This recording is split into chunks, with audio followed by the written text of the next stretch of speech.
LeBron. Oh, come on. James Harden. LeBron. Harden, man. LeBron. Harden. How can you say LeBron? Anthony Davis. All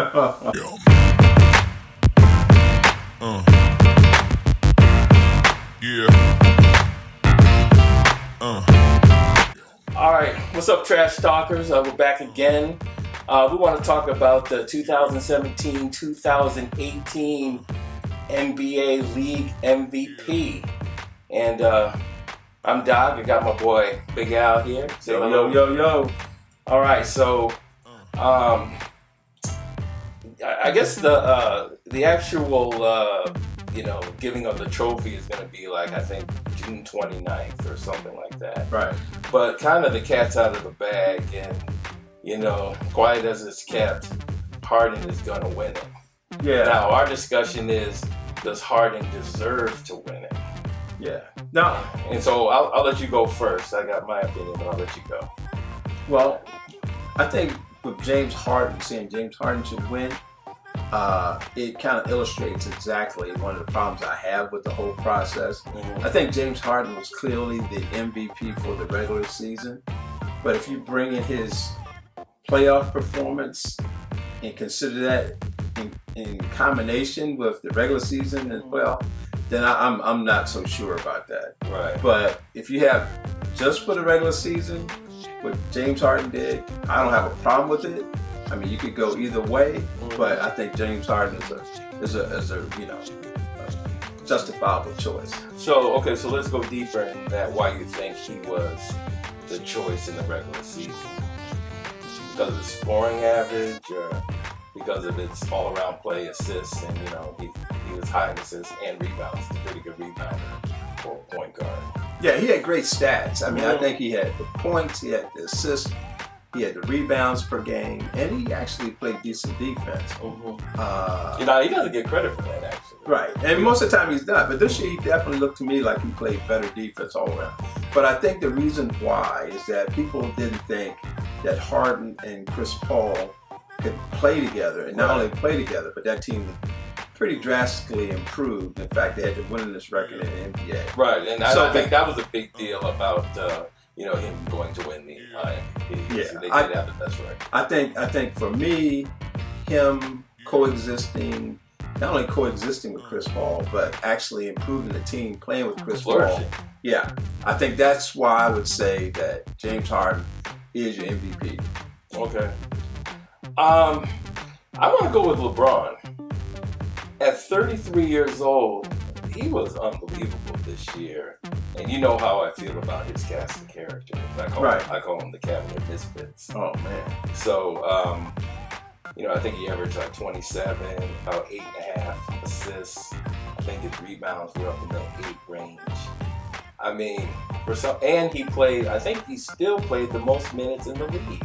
Yeah, that's crazy. 33. That's great. So,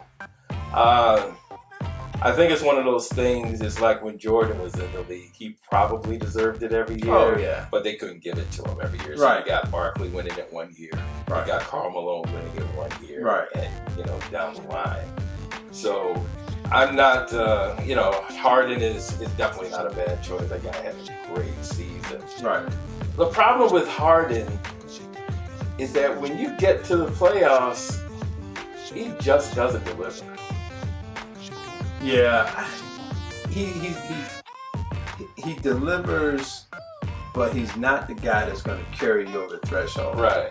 And when it gets to that point in the playoffs, when you're talking about win or go home, guy always goes. Yeah. So he doesn't know, or he can't. He like peters out. I don't know. He just doesn't. He doesn't deliver. And you saw it. You saw with Chris Paul and James Harden. Playing together on a team.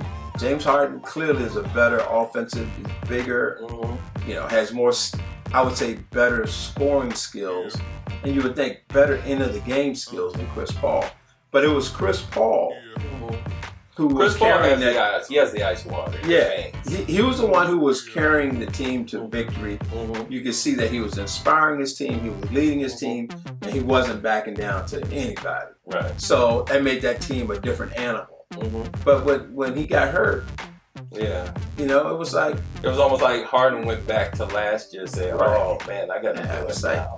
you would think he said, okay, we got one game. Can I get one game? You know, and I mean, it's a lot to ask because But they, it's funny. They had, you know, it's that third quarter that you know Golden State is really good in. But Right. they, you know, Houston had double-digit leads. I think in both games, 6 and 7. right, And it was there for Harden to take. All he had to do was have a monster second half. yeah, just And I think he could have gone to Right. the finals. But you know, he had that one stretch where he was like 1 for like 20 something yeah, for threes. yeah, You can't do that Right. against Golden State. right. That's not what you call stepping up. Right. That's right. And you know, compared to what LeBron did, you know, we won't bring up the fact that he actually punched a whiteboard and broke his hand. But in the finals, you can't do that. Yeah, But you know, besides that, you know, he probably had one of the best finals. I mean, one of the best playoffs of anybody ever. yeah, I mean, how many 40-point games did he have? How many, you know, he had a 51-point game right. in the finals. No, LeBron distinguished himself again this year in the playoffs because the team wasn't clearly this Cleveland team was like the first Cleveland team that he took to the Against San Antonio. yeah, it just was not good. You had, and we were talking about MVPs, but you had just a smorgasbord of people. You know, it's just, and anytime J.R. Smith, you count on J.R. and you kind of had to count on J.R.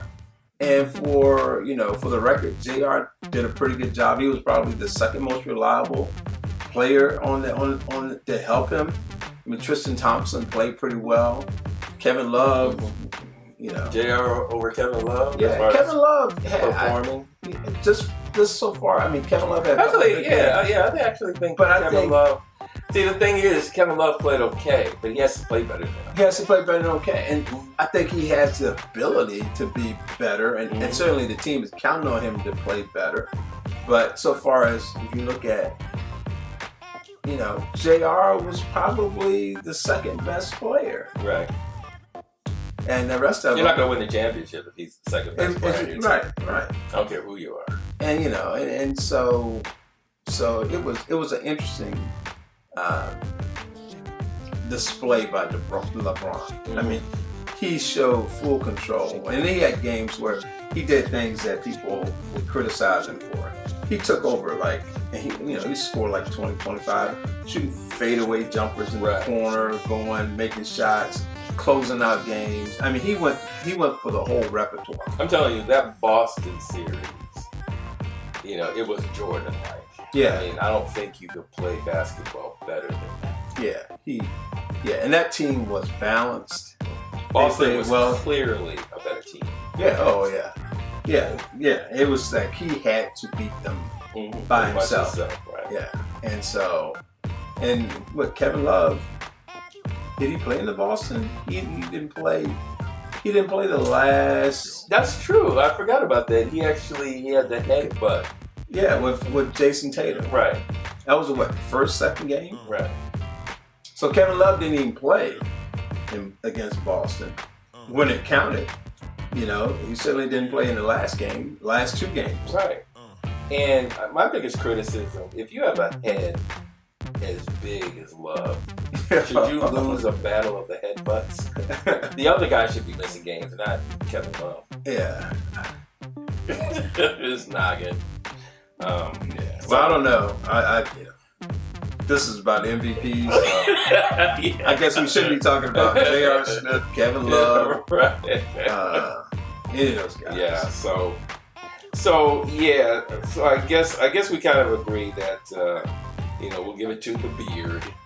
But if you took the entirety of the regular season and the playoffs, it's clearly. I would not say James Harden. If you looked at it throughout, and I think the NBA needs to look at that. It's like, okay, if the most valuable player for the year should be the player who, played the best throughout the year. Right. How do you separate the season from the playoffs? And I guess they say, okay, well, you get an NBA playoff MVP. Mm-hmm. And I don't like that. That's kind of like, most of the time it's whoever, it's not the person who had the best playoff series.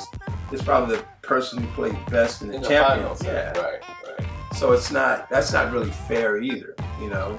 I think what they want to do, they want to make the regular season meaningful. Yeah, that makes sense. You know, so down the stretch, you know, some of the star players, instead of resting, they're actually trying to put up huge numbers, right? Right. You know, just like Westbrook, to get another triple-double season, he had to get 20 rebounds in the last game. He got it. Right? So we agree that James Harden is the MVP, and he could be the, you know, really not a whole lot of argument for the regular season. Right.